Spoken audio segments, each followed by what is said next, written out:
Hello， 大家好，我係 Angel。當我哋帶住3隻貓貝多芬由香港移民到台灣嘅時候，唔單止係我哋人生嘅新一頁，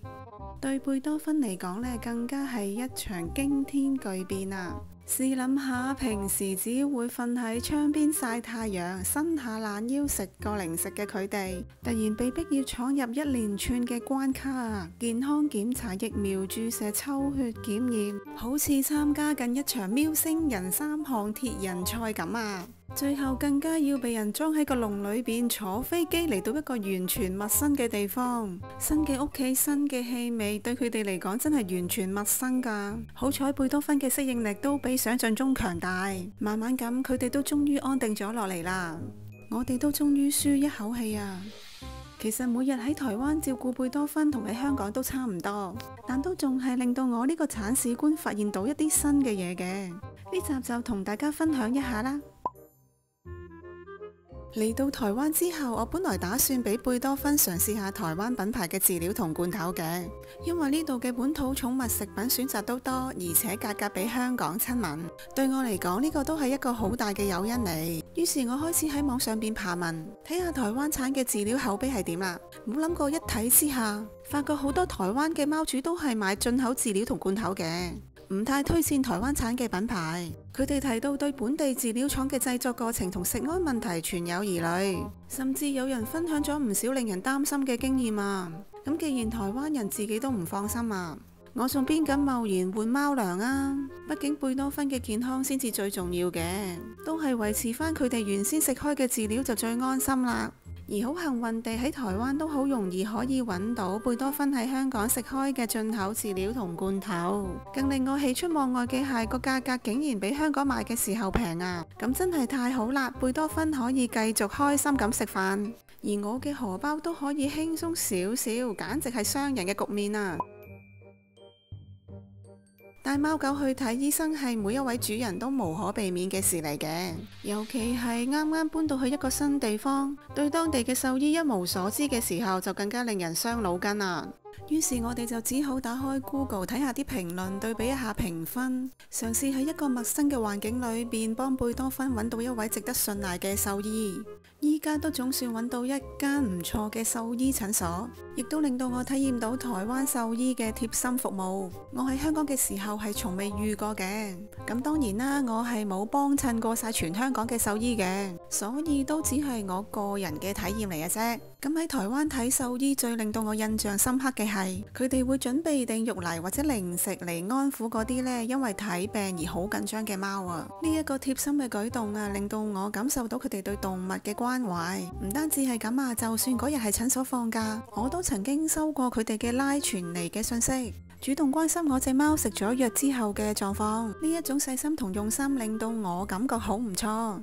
至於台灣獸醫收費方面，我唔打算同香港嘅獸醫比較啦，因為我認為價格並唔能夠用嚟衡量一位好獸醫嘅標準。對我嚟講，最重要係獸醫嘅專業態度、對動物嘅關懷同埋整體就診嘅體驗。不過喺台灣嘅一啲鄉鎮或者較偏遠嘅地區，動物醫院嘅設備可能冇市區嘅嚟得齊全，所以對於寵物主人嚟講，就必須提前做好功課，確保遇上緊急狀況嘅時候能夠好迅速揾到適合嘅醫療資源。呢一點對於有慢性病或者特殊醫療需求嘅寵物嚟講係比較重要嘅。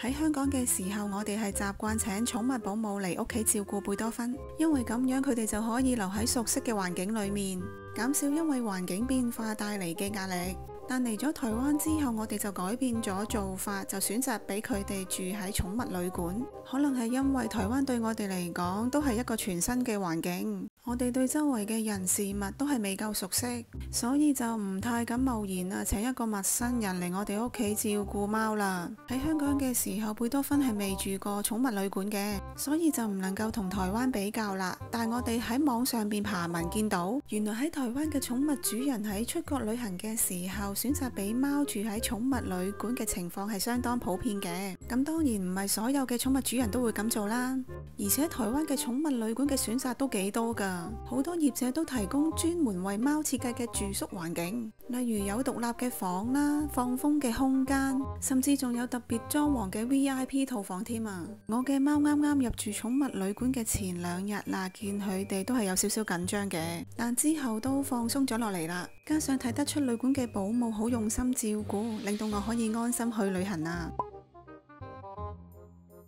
喺香港法例規定需要為所有飼養嘅狗隻植入晶片，但目前就仲未有針對貓有呢一個嘅要求。相比之下，台灣嘅養貓法規最近有咗重大嘅變動，由2025年1月1號開始，家貓都必須要植入晶片，仲要辦理寵物登記。不過政府都俾咗1年嘅緩衝期我哋，就係直至到2026年1月1號先至會對未登記嘅貓主人進行開罰，罰款最高係15000蚊。仲有就係年齡滿咗3個月以上嘅貓狗啊，都需要完成狂犬病預防注射。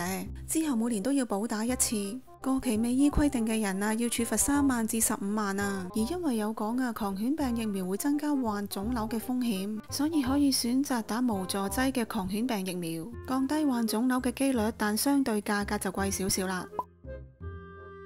回頭睇一路走嚟嘅變化，唔單止係貝多芬，其實我哋喺呢一段旅程裏邊都學咗好多嘢。呢一趟嘅跨國遷移唔只係地理上邊嘅轉變，更加係我哋彼此適應成長嘅過程。雖然芬芬喺2023年已經離開咗我哋，但我仍然記得佢同貝貝多多喺新屋企逐漸適應時嘅樣。佢哋嗰份嘅安心同自在，令到我確信呢個決定係啱嘅。對貓嚟講，呢個世界並唔需要好大，只要有熟悉嘅氣味同安心嘅環境，仲有嗰個永遠陪伴喺佢哋身邊嘅鏟屎觀感就夠啦。我今次分享到呢度，如果你喜歡呢條影片，唔記得點讚同埋訂閱我哋嘅頻道，同埋分享俾你嘅朋友，都歡迎留言話俾我知你對今次主題嘅睇法。下次再見，拜拜。